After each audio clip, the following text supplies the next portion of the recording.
Good morning, everyone. How are you all? I hope you all are fine. Welcome to your SST class. My dear, in previous week we had started chapter number 20, Rights and Duty. Today we will continue with the same chapter. So let us start. About this chapter, yes, in previous class I had explained you that our constitution is based on three major guiding rules, that is democracy, socialism and secularism. About democracy, I had explained you that democracy means it is the government of the people, by the people and for the people.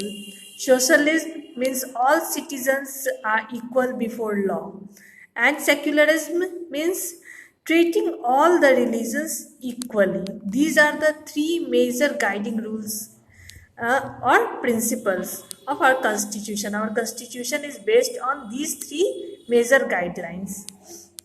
Now, today we will study about fundamental rights. Our constitution has given us some fundamental rights. What is fundamental rights? First, we need to know that what is fundamental right. Then we will study about the fundamental rights which has been given by our constitution to us. Fundamental rights are essential human rights that are offered to every citizen, irrespective of caste, race, creed, place of birth, religion, or gender. These are equal to freedom, and these rights are essential for personal good and the society at large. Okay, these fundamental rights are provided by our constitution to us to live happily, and these lives are very important to live a good life. And so let us know about the fundamental rights given by the constitution to us. Mainly six fundamental rights are there: right to equality, right to freedom, right to freedom from exploitation, right to freedom of religion, cultural and educational right, and right to constitutional remedies. Okay, these are the six fundamental rights provided by the constitution to the people of India. So let us know about all these rights one by one. First one is right to equality.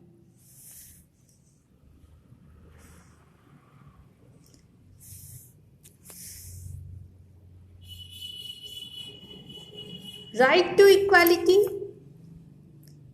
under this, equality before law, social equality, and equal access of public areas.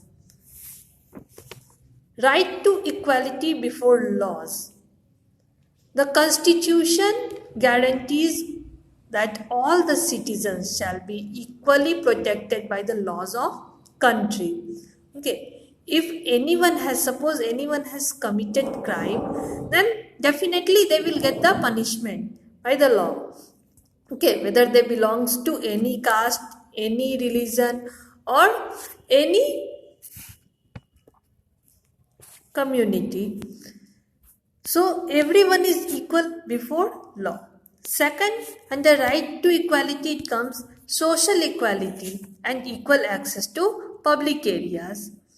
Under this right, the Constitution states that no person shall be discriminated on the basis of caste, color, or language.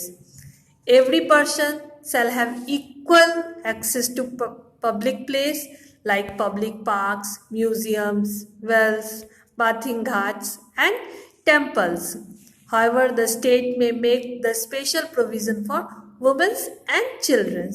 Okay, in social equality and equal access of public areas, anyone can use public places, anyone can use public property, whether they belongs to any caste, any community, it doesn't matter. Okay, now Under right to equality, these all rights comes. Means right to use the public places, whether it is roads, here you can see, whether it is roads, park, theater, amusement parks, hospitals, schools, pilgrimage center, railway station, rails or buses, anything, all the public property can be used by all the people. Okay.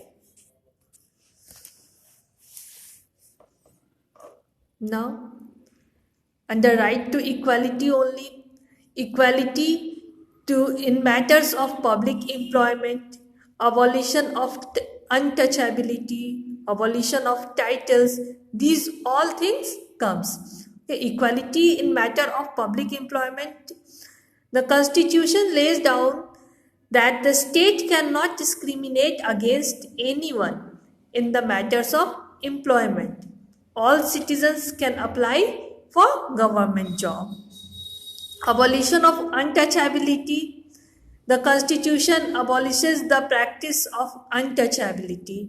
Practice of untouchability is an offense and anyone doing so is punishable by law. Okay, these all are the rights given by our constitution to us, and these all rights comes under the rights of equality, abolition of titles, and these all are here written, article 17, article 18, article 16. These all are articles. Under these articles these rights come. Okay, so the constitution prohibits the state from conferring any titles. Citizens of India cannot accept titles from the foreign state. These are the right of equality. Now, our next right is right to freedom. Right to freedom, under this right, freedom of speech and expression, freedom to assemble peacefully without arms, freedom to form associations or unions, these all rights come. Okay, freedom of speech and expression means what? It enables an individual to participate in public activities. The phrase freedom of press has not been used in Article 19, but freedom of expression includes freedom of press. Okay, press is free to show, to speak anything about any related to any topic. Anyone can speak. Okay, there it is our right. We can express our views. Next, freedom to assemble peacefully without arms, on which the state can impose reasonable restrictions in the interest of public order and the sovereignty of and integrity of India. Okay, we can assemble peacefully without arms, without any violence. We can assemble at a place and we can give the speech over there. We can express our views with others. Freedom to form associations of unions, on which the state can impose reasonable restrictions on this freedom in this interest to public order, morality and sovereignty and integrity. Next, under this right to freedom, freedom to move freely throughout the territory of India, or freedom to move at any place in India. It is our right. We can move to any place in India. No one can restrict us. Next, freedom to reside and settle in any part of the territory of India. Okay, it is our freedom that we can buy land at any place. We can settle down at any place in India. Okay, no one can restrict us. Means suppose we are the citizen of Bihar and we want to settle down in Maharashtra. Then no one can stop us. We can settle there. We can purchase their land. We can make our house there. We can set up our business there. So it is our right that we can move to any part of the city and we can settle down there. This comes under right to freedom. Next one is right against exploitation. Okay, we can raise our voice against exploitation. No one can exploit us. Okay, child labor is a crime. Okay, we should stop this. Here, this is right against exploitation. We cannot keep children's under 14 year as the servant at our home or any factories or any workplace. Children's under 14 years, if they are working there, it is a crime. The abolition of trafficking the human beings and beggar forced labor. Okay, abolition of employment of children below the age of 14 years is dangerous job like factories and mines. Beggar practiced in the past landlords has been declared a crime and punishable by law. Okay, in the past, landlords used to keep the children and they force them to beg. Okay, now it is a crime. Trafficking in humans for the purpose of slave trade or prostitution is also prohibited by law.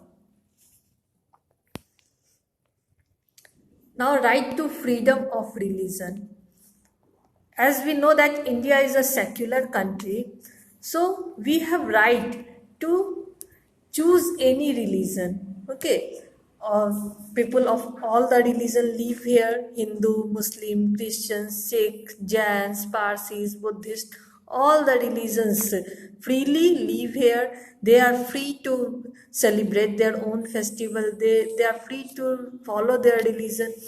So under right to freedom of religion, religious communities can set up charitable institutions for their own activities. In such institutions which are not religious are performed according to the law laid down by the government.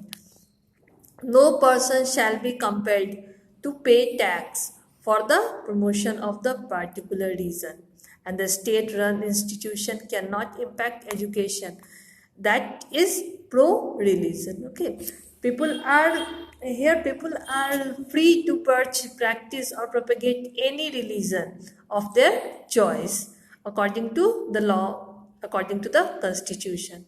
All religions are equal before the state, and no religion shall be given preference over the other.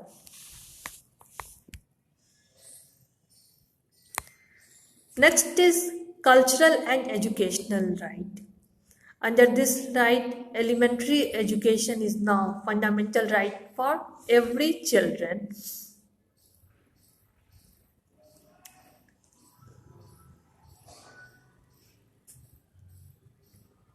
Any community which has a language and a script of its own has the right to conserve and develop it.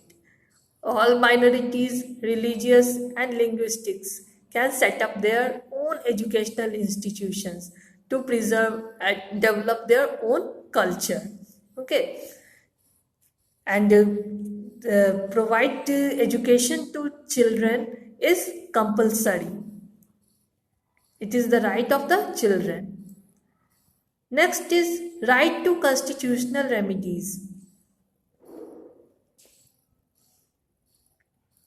Under this right, it empowers the citizen to move to court of law in case of any denial of fundamental rights. These procedures of asking the courts to preserve or safeguard the citizens' fundamental rights can be done in various ways. The courts can issue various kinds of rights. These rights are habeas corpus, mandamus, prohibition, and quo warranto.